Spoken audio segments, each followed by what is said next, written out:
Hello. आज हमारे लिए बहुत ही अच्छा मोमेंट है जिसमें कि आपने सबने देखा होगा कि एमबीबीएस की तैयारी के लिए कितनी होड़ लगी हुई है और उस एमबीबीएस की तैयारी में बच्चे कम से कम कितने 16 लाख 17 लाख 18 लाख इस तरीके से बढ़ते जा रहा संख्या। और उस संख्या में जो बच्चे गवर्नमेंट कॉलेज के लिए फाइट कर रहे हैं वो गवर्नमेंट कॉलेज में हमारे सामने एक मिहिर है।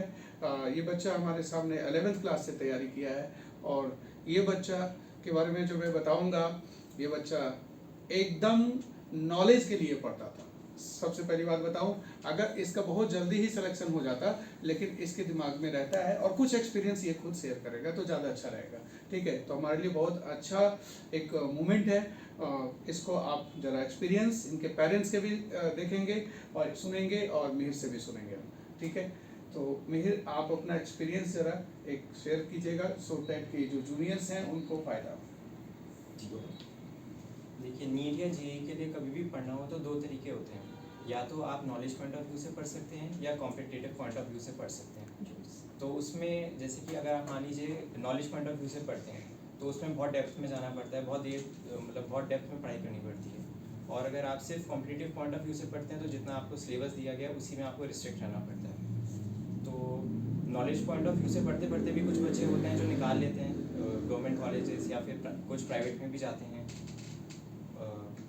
तो इसकी तैयारी अगर आप 10th से शुरू कर दें तो ज़्यादा बेटर है। 10th क्लास तक आप अपना ISC बोर्ड या CBSE जिसमें भी ये पढ़िए। 11th-12th में CBSE ज्वाइन करना ज़्यादा बेटर हो जाता है, क्योंकि मोस्टली जो कॉम्पिटिटिव एग्जाम्स में उसमें CBSE बोर्ड से ज़्यादा आता है, NCERT से ज़्यादा आता है। तो 11th-12th अपना अच्छे से पढ़िए। और बाकी सर जैसे रवि सर जैसे टीचर्स तो बहुत कम मिलेंगे, तो उनको तो ज्वाइन करना कंपलसरी हो ही जाता है अगर आपको अपना बेस स्ट्रॉन्ग करना है। बाकी तो जैसे भी आपकी टीचर्स गाइडेंस देते हैं वो ज़्यादा बेटर है। आप 11th में जब आए थे तो उससे पहले का आप फिजिक्स के बारे में या जो भी हमसे आपने लिया एक्सपीरियंस, तो वो पहले का एक्सपीरियंस और बाद में कैसा कैसा चेंजेस आया? अच्छा, जब मैं 11th में सर को ज्वाइन किया था उससे पहले फिज़िक्स में पढ़ता था अपने दादाजी से, अपने फादर से, या खुद भी किसी और टीचर से ही पढ़ता था, तो उतना मज़ा नहीं आता था पढ़ने में। बाकी रट के तो सभी 10th तक पढ़ ही रहते हैं, लेकिन 11th में जब सर का पहला लेक्चर देखा था, डेमो लेक्चर, तो उसमें बड़ा डेप्थ में पढ़ा रहे थे सर। तो उसमें फिर 11th में मेरे साथ एक और बच्चा था, देवांग ओबराय, तो उसके साथ जब मैंने स्टार्ट किया था तो काफ़ी अच्छा एक्सपीरियंस रहा सर के साथ। तो तभी से बहुत ज़्यादा नॉलेज पॉइंट ऑफ व्यू से पढ़ने का वो लग गया था दिमाग में कि नॉलेज पॉइंट ऑफ व्यू से ही पढ़ना है। तो हर चीज़ डेप्थ में जाके पढ़ता था, तो इसलिए बायो डेप्थ में जाके पढ़ने की कोशिश करी थी, तो उसमें रटने का ज़्यादा था, तो उसमें ज़्यादा डेप्थ में जा नहीं पाए। और ना तो अब हम थोड़ा सा पेरेंट्स को कैसा फील हो रहा है आज का मोमेंट और कैसा लग रहा है उनसे भी हम बात करेंगे थोड़ा।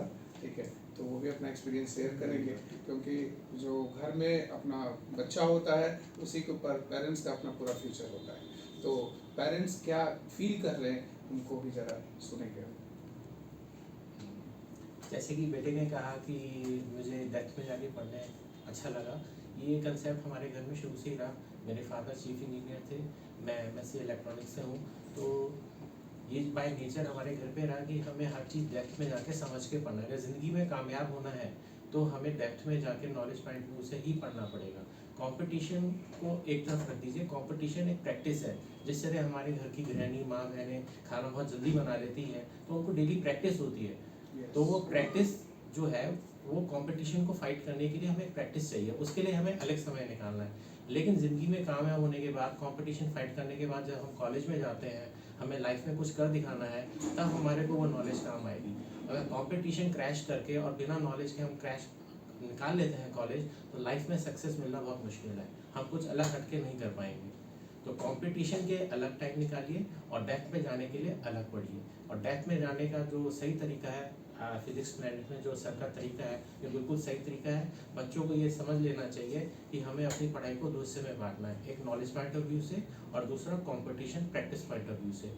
अगर इस तरीके से बच्चे पढ़ते हैं और टाइम में ज़्यादा टाइम देते हैं पढ़ाई में, तो 100% उनको सक्सेस मिलेगी, कंपटीशन में भी और लाइफ में भी। बहुत ही अच्छा लगा कि प्रैक्टिस से कंपटीशन निकाला जा सकता है। नॉलेज लेकिन अलग ही, इसका इम्पोर्टेंस अलग है एप्लीकेशन पार्ट के लिए, लाइफ में सक्सेस होने के लिए। ठीक है, तो उनकी मदर से भी हम सुनेंगे कैसा लग रहा है आज। ठीक है, First of all, thank you to Ravi sir. Thanks a lot.